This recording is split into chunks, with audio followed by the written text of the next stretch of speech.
Hi everyone, it's me, Natalie. I'm here with a bit of Victober collecting my thoughts video. I thought I'd share those thoughts with you. We can go through the inner workings of my brain together. Victober's nearly over for this year, which is nuts. It went super fast, and of course I achieved not what I wanted to achieve, but I made some really cool discoveries, and so I wanted to not let those discoveries just fall away.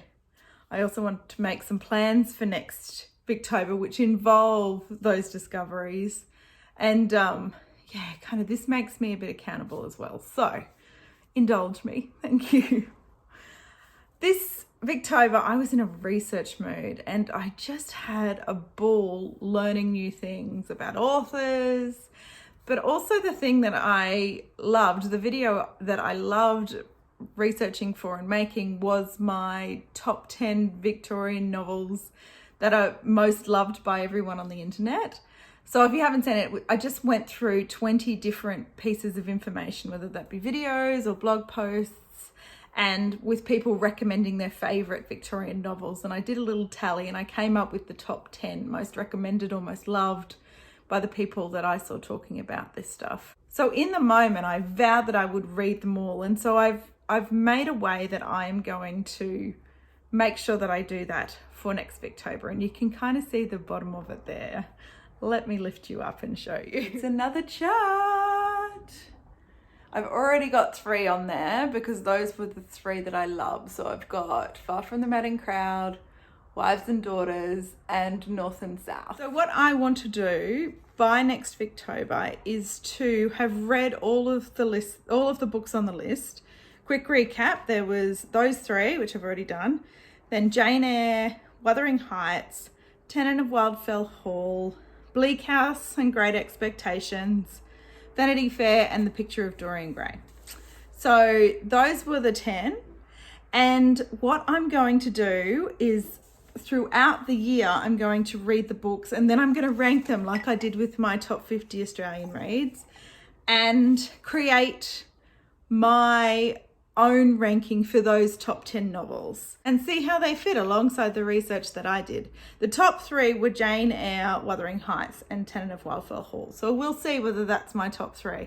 And I would like to share that with you next Victober. So popping it on the wall in this chart system, which I'm addicted to because it's so much fun, is going to be a way that I can make myself accountable and remember to do it, actually. So yeah, that's my first real plan for Victober next year. Another thing I discovered this Victober was the Chronicles of Barsetshire series by Anthony Trollope.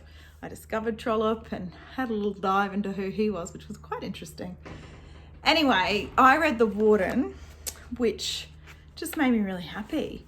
And I got really invested in the characters, and so immediately picked up Barchester Towers, which I am only that far through. I still haven't read it, but there's been a lot going on. So I want to continue that. And if I don't pick up the next book before next Victober, at least do that. I would like to continue and finish that series because I am really enjoying being in Barsetshire, and I think that just dropping it for a year and picking it back up again might make me a little sad.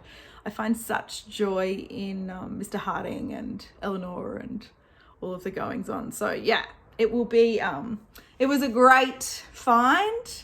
And yeah, I'm going to continue with this as well. I did do some more research and discovered Mary Elizabeth Braddon and Margaret Oliphant. And so really want to give some of their books a read.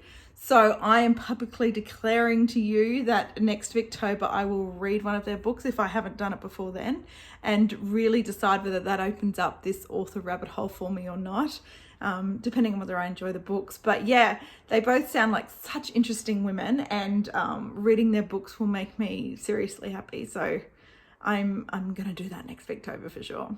And then we've got the stayers that I have to read every year. There's Elizabeth Gaskell. I read Wives and Daughters in my first Victober. I fell in love. And I read North and South this Victober. She's only got 5 or 6 novels, I think it is. And so I would love to kind of read one every year in the Victobers and get a feel for her collection. Though I do know that for me to rank Wives and Daughters above North and South, I'm relying a lot on sentimentality because I remember it, but I don't really remember it. So I'd like to sneak another one in somewhere through the year just to keep Gaskell fresh in my mind.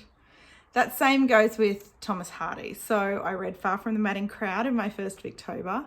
And then this month I've been trying to make my way through Tess. I was in a buddy read that for me went all wrong. So yeah, I'm sort of nearly done with this. But I would love to finish it very soon.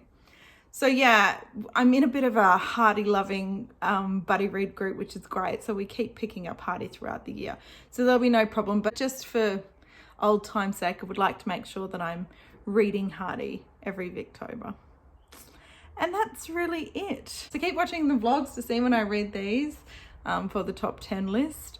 There might be some that are complete rubbish that I get really cranky about, and there might be some that take Far From the Madding Crowd down from the top spot. You never know.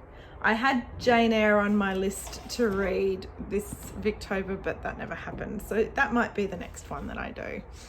There are a few that got pushed aside for my little mini obsession with Anthony Trollope, so whoops a daisy.